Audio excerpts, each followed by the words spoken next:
Picked the wrong week to quit sniffing glue.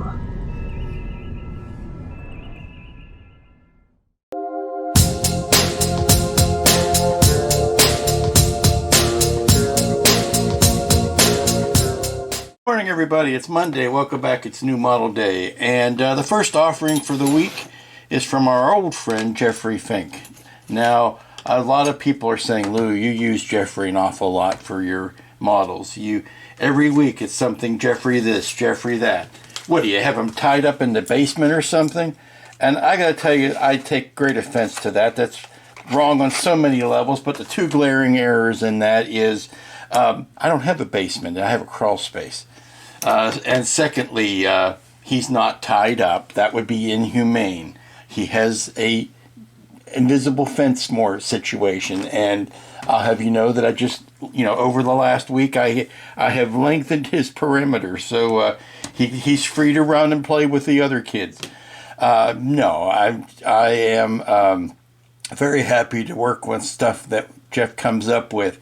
And this one was quite out of the blue. This is usually it starts with, the two of us chatting back and forth and thinking what would be nice to do next, what subject is out there that would be neat. This one was kind of a one and done surprise for me, and I will go ahead and move the camera down there. It is the Surplus. I have to see what the full name of it is, but it is the Army tank from Wacky Races. Now, he saw that I had built these other ones, including the Creepy Coupe, and that's it. That's the end of the line as far as available kits. Now, just today I saw that there was a reissue of an old resin kit of the Caveman car that I do not recall the name of right now, but that was a resin kit, which makes sense because it's organic shapes and you could sculpt that very easily in resin.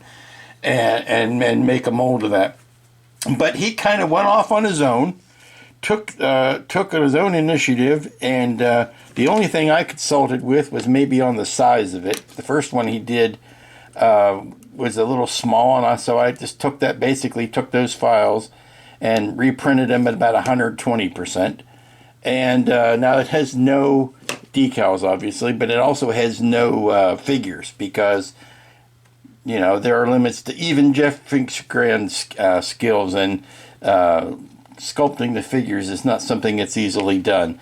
There's a Sarge and then a real lanky beanpole of a private, I guess, that drives the thing. And those might not be the easiest things to sculpt in 3D. But we have here a very simple tank. And, of course, we've got a little bit of that's a squeak. A little bit of mobility in that the turret does turn, the lid does open up. If I want to sculpt a Sarge, I suppose I could. I'm just not that good at it. And then we have the front end. It's a very simple build, but it is in keeping with the rest of the Wacky Racers. Now, this is the number 6 car, so I could use these number 9 stickers that I have left over and simply turn them right side up, and I think that's what I'm going to do to make the 6 stickers. I could make new decals, but I don't want to spend a whole sheet of decal paper on just a tiny little number. So that's what I'm going to do instead. And it's really not that tough to put together. So I'm just going to clean this up and do some assembly and prime it, and we'll get on with it. And that's not going to take nearly the full week. So we will be pulling out something else from the stash to fill out the days. Okay, so it's time to play Meet the Parts, and the parts are very few. I've already glued some of them together. This front grille and the front body has already been glued onto the main body. We've got a turret that will be allowed to spin. I'm not going to glue that in place, but we can allow that to spin. We've got a hatch for the turret that again is closable, so that might help disguise the fact that there are no figures with this if I just go ahead and close that up. But that's ready to go. We've got a couple sets of comically oversized treads for the sides. We got the bazookas that go on the back. Now they go something like this up in here. There's no really clear indication of where they go. I think they go something like that. They kind of line up between the bottom two rungs there. I will put one in place where it looks good and then kind of map that out to put the other one in. I've asked Jeff to go ahead and put a little X or something in the actual file there that will help act as a spacer to line that up. And then we've got the front wheel, which is more like a steamroller type of wheel, almost a Flintstone type of thing, but it basically goes in the front. I don't know if we're going to try to make that spinnable or not, but it basically goes in the front suspension like that. And then we've got a chair. Now we've got no steering wheel because it's in keeping with the other Wacky racers. There would be a character sitting in there in the bench seat, so there really wouldn't be room for a steering wheel. But if I remember correctly, he actually sat in the center. He didn't sit to the driver's side, and there was like one central wheel in the front. I thought maybe of doing something like the Chariot, where you would have two posts, like you would steer it like a half track or like the Snowcat. So I don't know if I'm just going to put two little hand sticks up there, or whether I'll try to see if I've got something in the stash drawer that I could use to simulate a steering wheel. I asked Jeff about the top of the hatch here, whether there was like a submarine hatch, whether there was a big wheel that went on the top of there, and he could find no evidence of it. He said it was just a little nub there, so we're going to take that as gospel and not try to put anything there.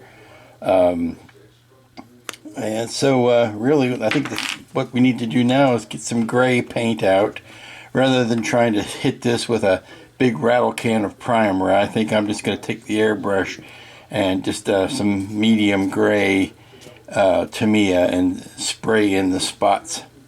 Okay, so it's time to throw some color on the Surplus Special. Now, outside of the tank part, there's two basic colors. The cab is more your traditional Army Jeep color, and the back of it, where the tank turret and everything goes, is more of a yellow-green. It's definitely a two-tone paint job. I don't want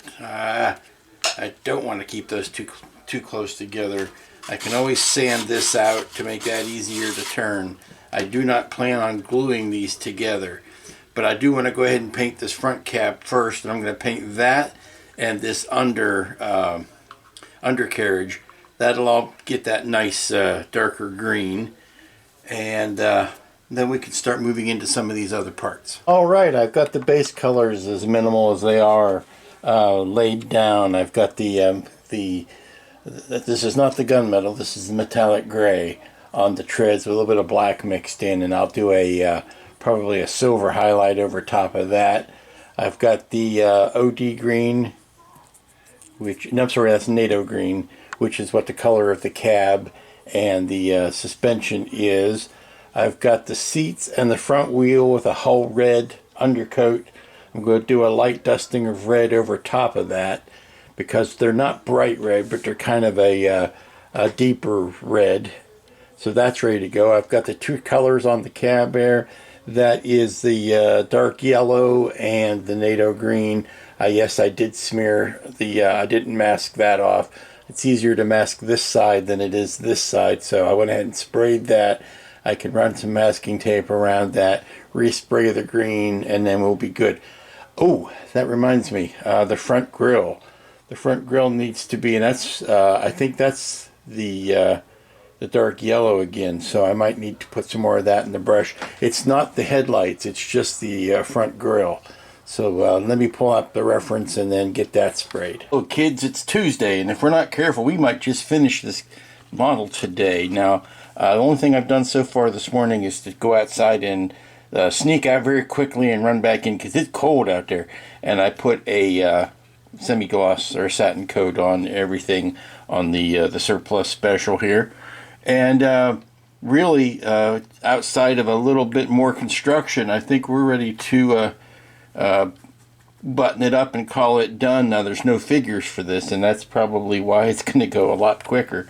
But as you can see, I do have decals. I don't have decals as such, but I have the stickers from the Turbo Terrific, and I can use the stickers because this is the number 6 car, and the Turbo Terrific was the number 9 car. Well, so all I need to do is flip those around and make this the number 6, and use the W stickers that come with this. I'm only concerned that the only thing I'm concerned about is that they have too much of a white outline. Oh no, these are they're clear. They're clear stickers. That's going to be an issue. I'm going to have to cut a white template to go behind them, because these will disappear when you put them against the color of the tank. I thought these were going to be white. Well, there you go thinking again, Lou. That's never been your strong suit. See what happens when you put something like that against the color. It completely disappears because there's no white background. So I'm going to have to cut maybe some white templates there, or I can make that shape with a template and spray paint white that I can put these stickers over. Well, that will help take up some of the day, because I was really trying to figure out how to stretch this into a day-long build, and that may do it. See, I could put the seats in. Again, no figure to go into seats, but we're mostly done. Seat, lid, tank treads, and front suspension, and we're done. Okay, well, that, like I said, that gives me something to work with today. Okay, so I've cut some masks for the white that I need to spray on the car before I can put the stickers down. And I'm just making sure that whatever I do, I don't end up covering it with the tread. So I'm pushing the tread in place. I'm just kind of positioning it to see how much room it's going to take up. And that'll help me map out how much room I've got left.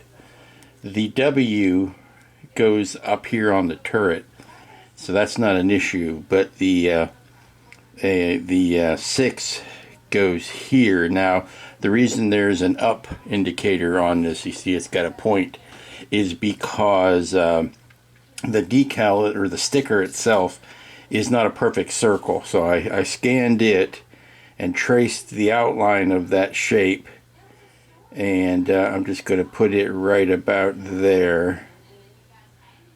And that's going to help me locate where that goes. Actually, it could go a little further up than that. So let me move that up. Now it's going to end up, the edge of the template is going to rub against the bazooka here, but the number itself will be okay. Let's make sure that doesn't stretch. So I'm going to go ahead and cut that just so that it fits in around the bazooka. That's good. Now we can take that out of the way. And then the W, which again is a weird shape. It's not a circle by any stretch. So it's going to go, let's see, it's going to go something like that. It could stand to be a little more square, so let's do that. We're just going to move it down a little bit.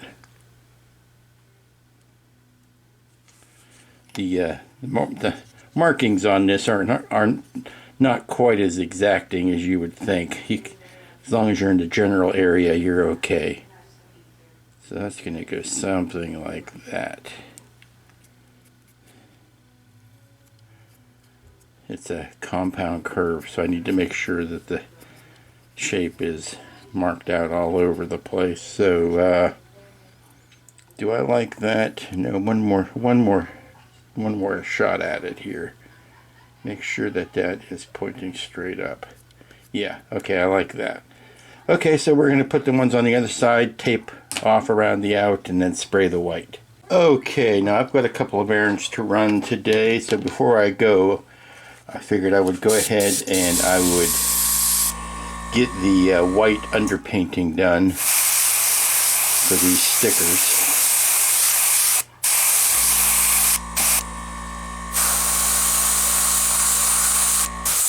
That way they could be drying while I'm out running around like an idiot. And when I come back, they'll be ready for the stickers.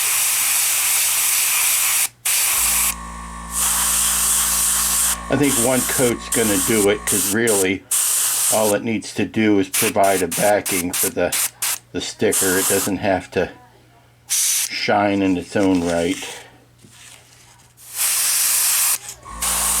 There, that's enough. Okay, let's clean the brush up.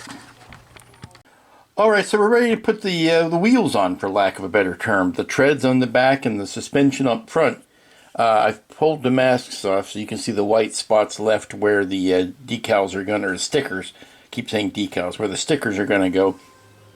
But I want to put the treads and most importantly the front suspension on, and it's kind of a chicken and the egg type of thing. I can't really get a good position for the front suspension without putting the treads on, and I can't really find a good final position for the treads until the front suspension's on. So I'm kind of guessing where they're going to go, and then I can use that guess to set the actual front suspension. Then once that's in place, I can solidify where the back treads need to go. That's a roundabout way of saying I got to do everything about 3 times. So the first thing I want to do is put now see, I have since I painted this, I put that coat of clear over top of it, and that has made the suspension not quite fit again. So I need to take a file, or in this case a X-Acto blade, just clean that hole a little bit so that it fits over top of the, yeah, see, that's awfully tight. I don't want to, even though that's going to be glued, I don't want to run the risk of snapping that. So I think I'm going to get the round file out, clean that off. It's easier to round this out than it is to shave down the pin there. So here's my files. Pick the round file out. Where's the round file? Here. There we go. That's the round file. And do a quick pass here, just to clean that out. And that's, I think, like I said, that's 100% due to the thickness of the clear coat. Now that clear coat is covering the pins on the outside, but it also helps close up this hole on the inside, so it's doing double damage there. I'm going to see once these pins are in, and once the front suspension is in, whether or not, let's see, that fits so much better, whether or not I need to glue the pins into the front tire. I'd like to make that tire, or this steamroller part, I'd like to make that movable, but if I have to, I can glue it in. So let's just get these. Come on, smile, you're on camera, I know. Well, let's take you back. Okay, now you're in. So those are in. That's the front suspension without the steamroller.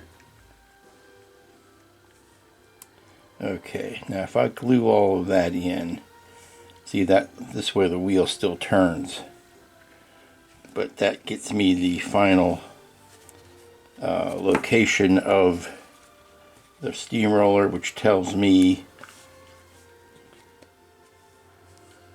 how tilted the treads need to be. It is still kind of front heavy, or I'm sorry, back heavy, but it was always going to be because of that, because of the big heavy turret back here.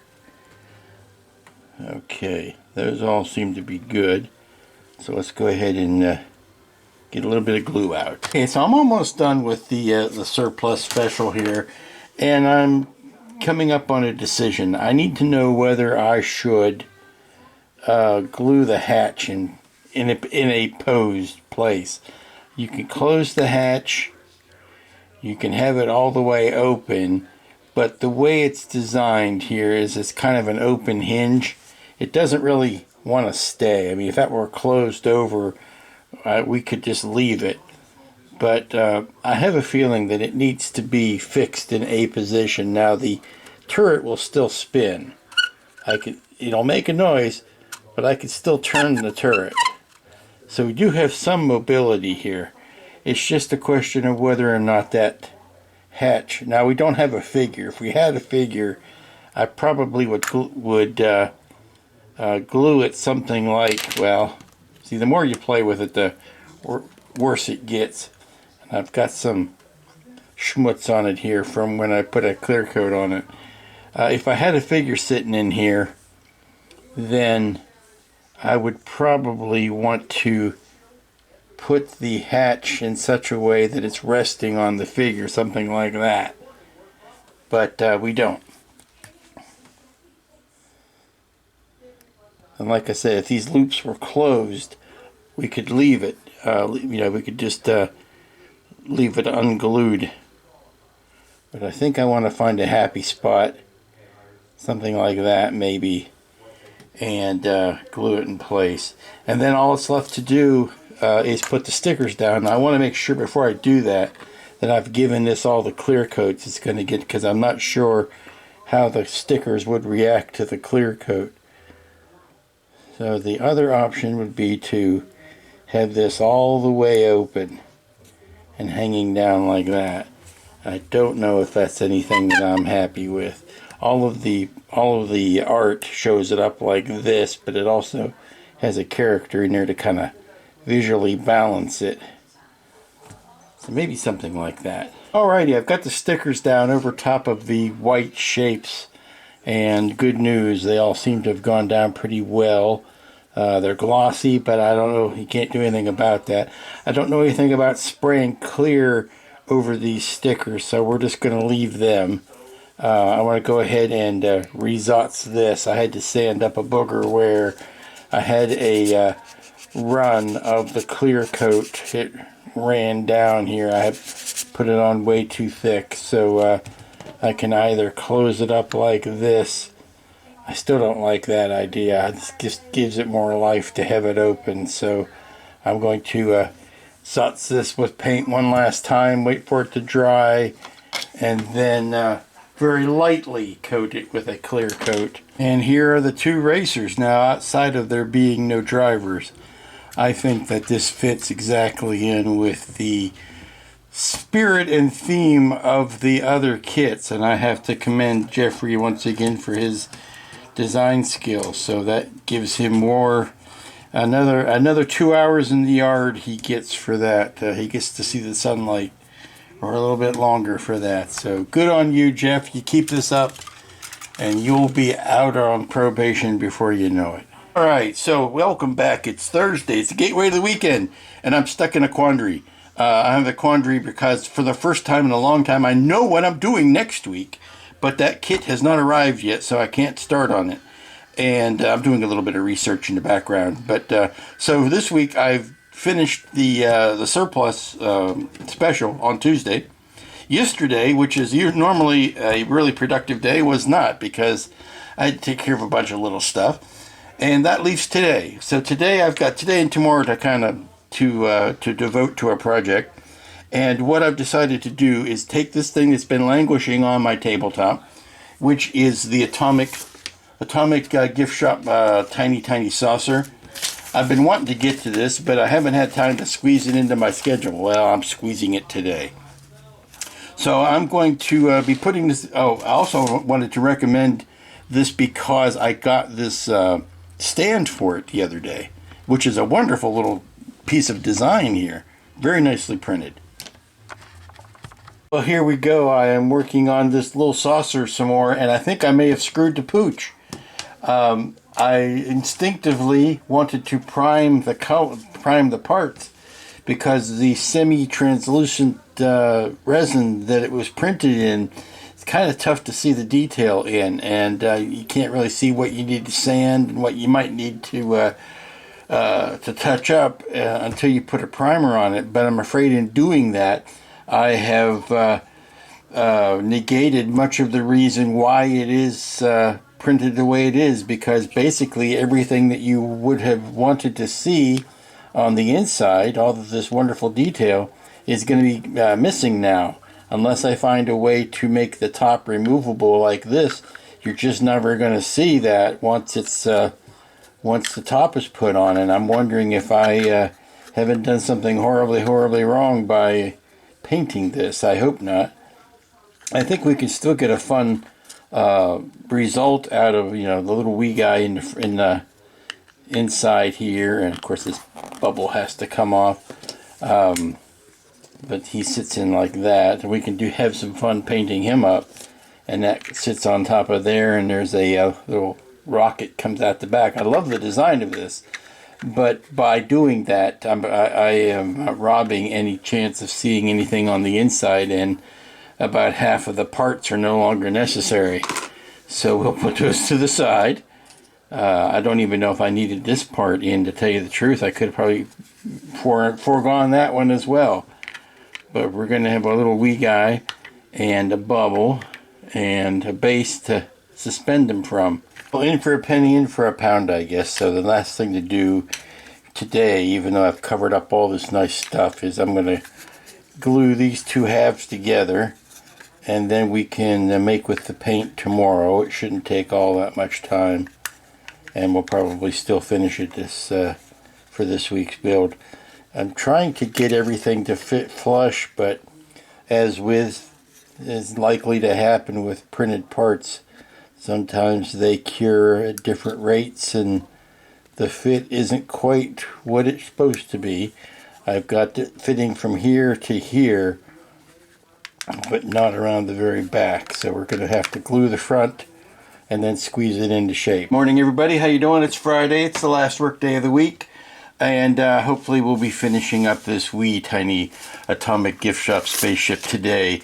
The tiny saucer. I was looking at it and I realized, it's got kind of a, I don't know how much Calvin and Hobbes you read, but it's got kind of a spaceman spiff look to it, which I like, but I am going to be trying to be conscious to not paint it to look like that. So I put a nice greenish blue top on it. I'm going to do the base up with my favorite color, which is the metallic blue. Really looking forward to doing something different with this, because it is not from an existing show or something. Thank you, Mr. Compressor. I swear the thing has not gone off all morning until I turn the camera on, and then it goes off on the regular. But like I said, because this is not from an existing IP, as the kids call it, I can feel free to go ahead and make it my own individual thing, and I'm also going to be painting up this little goober to go with it. I started working on some things. I've got a nice base coat on everything. This will go on something like this. It also has kind of a Lazarus look to it. It's a little one basic, a flying saucer with a bubble on it. It's kind of Jetsons, kind of Lazarus, kind of that mid-century modern style of flying saucer, which I absolutely dig. But I have popped it together, and I'm just waiting for this paint to get dry enough that I can start putting some tape down on it, because there will be a need to mask some areas off. And then, of course, this little antenna goes on top of there. So it's going to be a cute little thing when it's finished, but it's also going to give me the opportunity to use some of these, which I love. These are widget decals from the great mind of Rick Sternbach, who, if you watched your Picard yesterday, like I know you all did, finally had a starship named after him. Yes, there was the Starship Sternbach and Cole. Now, I don't know, they were smaller ships. I don't know if they qualify exactly as a starship. When I was growing up and watching original Trek, only the Constitution classes were called starships. The rest were scouts or whatever, but they weren't the big cruisers were the only true starships. So I think that designation has been broadened to basically any ship that can go faster than light is a starship. So, but I digressed. Can you tell I've only had 2 cups of coffee this morning? But Rick makes a series of these wonderful aftermarket decals that you can use on your kit bash kits. You can use it. He makes a set of Klingon markings that you can put on your kit bashed Klingon ships or on your regular Klingon ships. If you want to make it your own paint job and your own house and your own scheme, you can use that. He makes a set for the Intrepid class for the Voyager, which, you know, the guy designed, so he should know a thing or two about it. But he makes a set of stealth Intrepid decals, which are wonderful. But these are available on Steve's site. Not that I'm trying to do a commercial for him, but, you know, inevitably somebody will ask, where do you get them? Where do you get them? So I'll go ahead and tell you. But I can use some of these alien race widget thingies here on the side of this ship, and I think that's going to dress it up nicely. And so I'm looking forward to doing that. Some of these are Earth language, obviously. These are English. You wouldn't use any of those. But I used a couple of these type things before, these honeycomb logos or honeycomb markings. I like those a lot. But some fun stuff that we can do to dress this up a bit. So waiting for this stuff, like I said, to dry just a little bit more. Painting up here. I don't know whether I'm going to make him a typical gray or a little green man or something like that. I don't know. He fits in there so nicely that I don't want to add anything to him like antenna or anything like that, because then the bubble won't fit. Bubble goes on something like that. But yeah, so that's what we're doing today. And you'll have to pardon me. I'm still packing up one more order, one more box to go out today, today or tomorrow, depending. And that's how frantic things are around here. How's your day going? I'm just having a little bit of fun with the metallic blue, which, like I said, is like one of my favorite colors. It's the color of my car, but it's what I've put on here. I was going to paint this area a separate color. Then I realized, no, it looks like the front of a Volkswagen, so I'm going to leave it. So I've got that color. Do something else on the bottom. I want light enough areas that I can still put a lot of the decals on, but that's going to dry for a bit. But the mail has come, and that has brought what I'm going to be working on next week. I had planned this for next week. I was hoping it was going to come either today or over the weekend, but it has come. So this is what we're going to be building next week, the Havoc Marauder. Now this is what I am going to be helping out at Wonderfest. The tag team, Iwata people, are going to have a painting seminar on care and feeding of your airbrush and all of that. And as part of that, we're going to be building that kit and using my templates for it. So I needed to get one in advance to make up those said templates, which is what I'll be doing next week. But now that this has had a chance to dry, I'm going to pop the tape back off of it so we can see what those lines look like. I'm going to pick probably either the second color here or a completely third color for the bottom of this.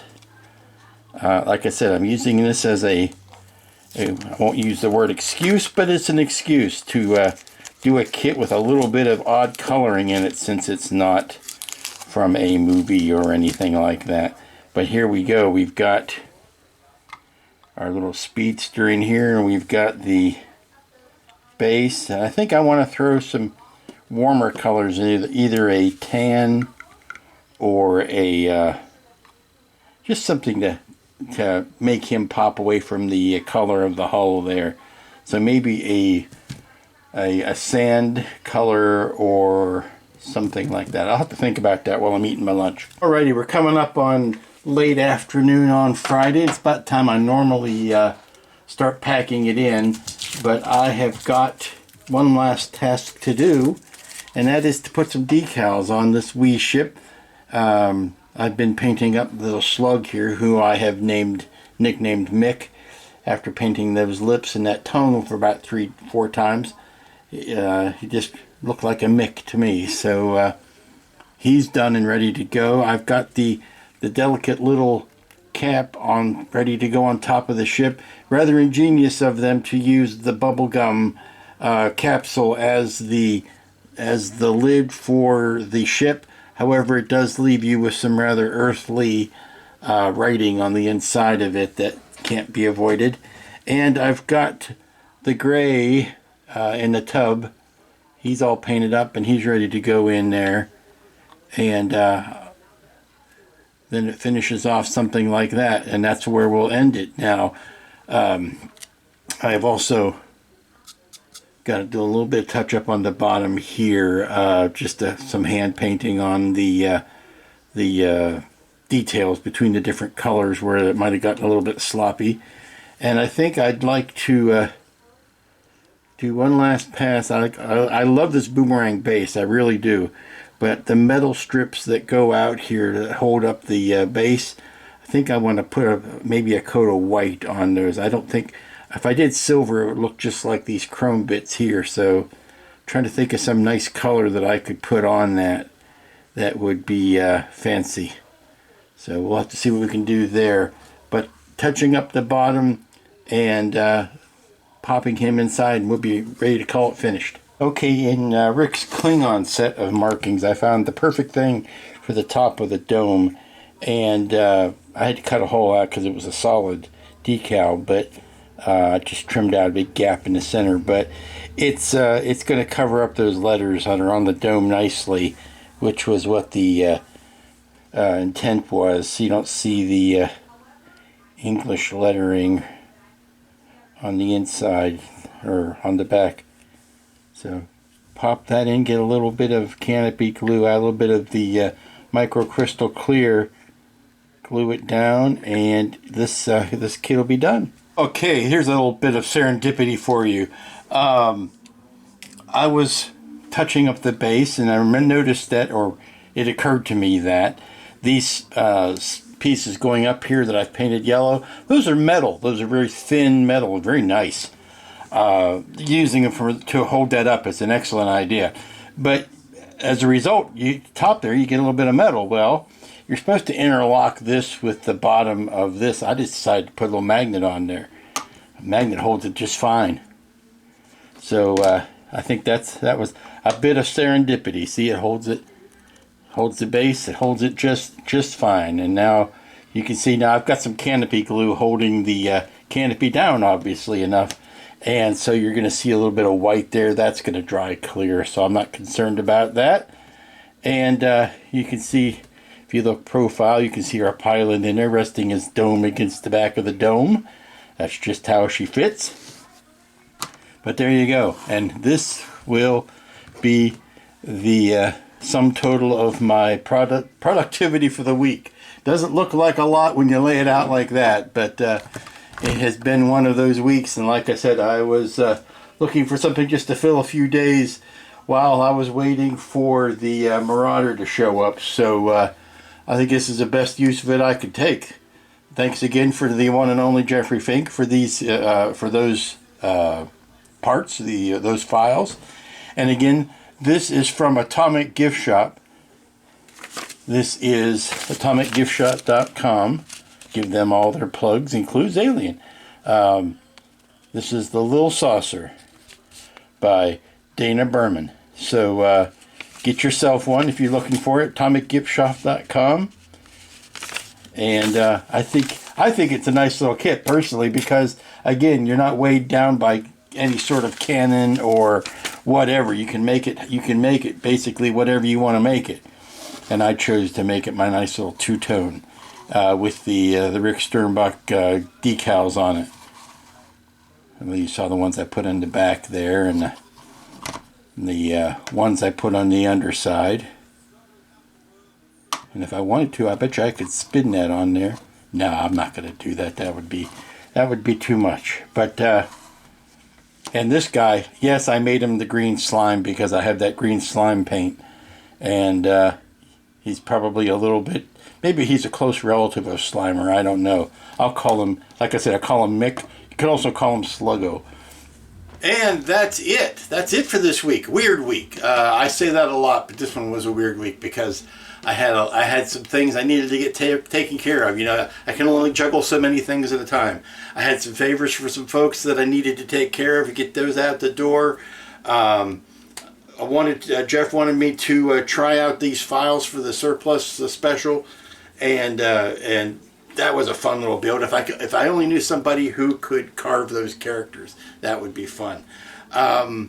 Next week, we've got a 1 week project. We're going to do the Bad Batch Marauder. I was kind of holding space for that, which is why I wanted to fortuitously also take care of a couple small jobs that I had here on the table that I've been meaning to get to. So until next week, when we will be in a galaxy far, far away, y'all be safe, be good, be smart, be kind. Be back next time.